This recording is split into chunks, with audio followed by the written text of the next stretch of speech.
Hier, j'ai donné un cours à une élève et l'objet du cours, c'était So What, comment faire un super solo sur So What. Alors déjà, je lui ai répondu, c'est impossible de savoir ce que c'est un super solo, ça veut rien dire. La vraie question, c'est toi, tu penses, qu'est-ce que tu penses? Pour toi, c'est quoi un super solo? Est-ce que tu as une idée d'un pianiste à qui tu penses?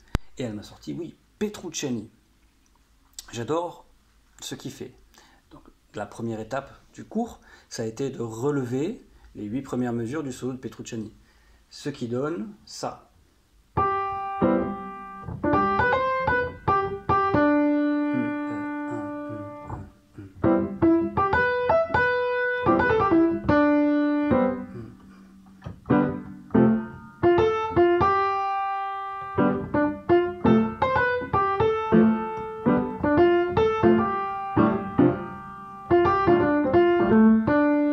À peu près ça.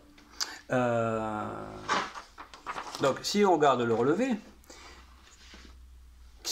quand on entend ce solo, ce qui lui plaît énormément, je lui demandais ensuite qu'est-ce qui te plaît. Donc, c'est le silence à l'intérieur, c'est la main gauche, c'est les motifs, c'est ça ce qui lui plaisait. Et donc, c'est la deuxième étape, c'est d'analyser le solo. Donc, ensuite, on a juste analysé.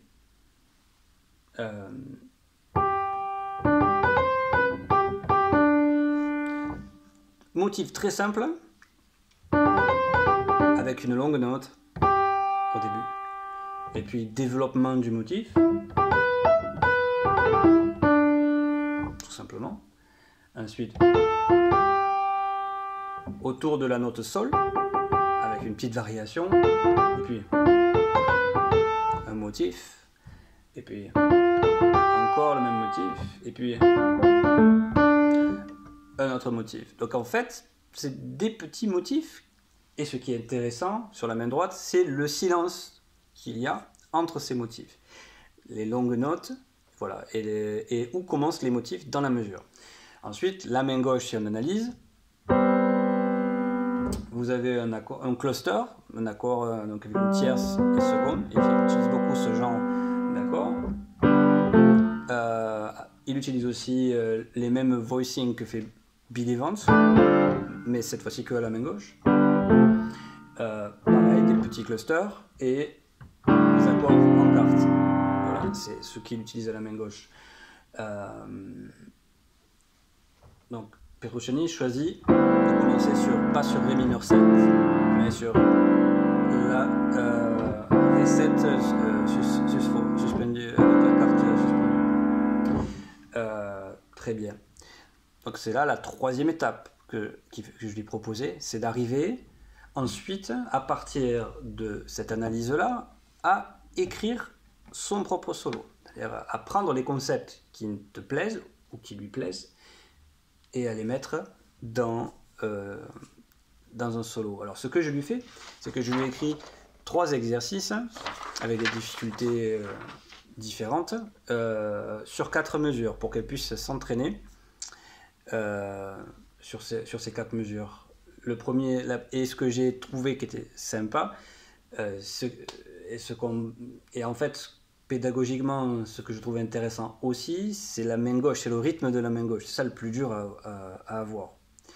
Donc d'essayer d'avoir un mix entre une main droite avec de l'espace et une main gauche rythmée. Donc ce qui fait ça.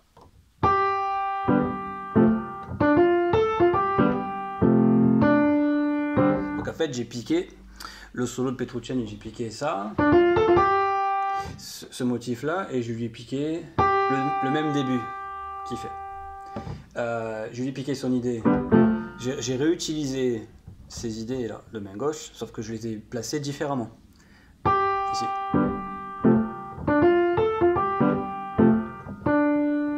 Donc vous voyez, 1, 2, 3, 4, 1, 2, 3, 4, 1, 2, 3, 4, 1, 2, 3, 4. Donc la main gauche est très intéressante.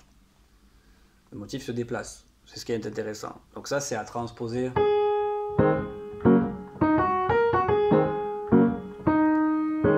Donc à transposer dans tous les tons, évidemment. Après, une fois que vous savez.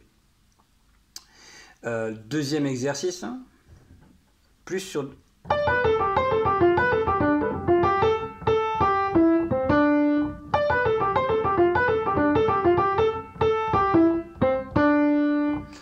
motif mélodique, descendant, et au lieu de faire, je remonte et je supporte ce motif mélodique avec la main gauche, comme ça. 1, 2, 3, 4, 1.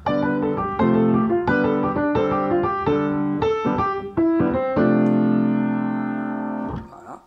Et le troisième exercice, ça va être un motif avec de l'espace, et puis et ensuite une ligne un petit peu plus intéressante, je trouve. Donc,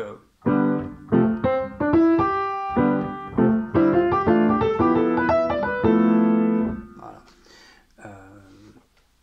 Et en écrivant comme ça vos solos et en les développant, c'est là où vous allez vraiment pouvoir improviser ensuite.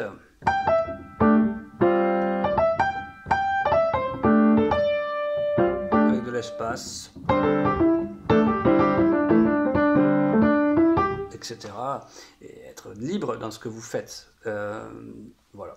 Si ça vous a plu, vous pouvez télécharger les relevés. Je vais les mettre dans un lien. Voilà. Et je les vends 1 €.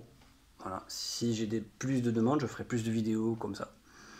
Je vous souhaite une bonne journée et à la prochaine.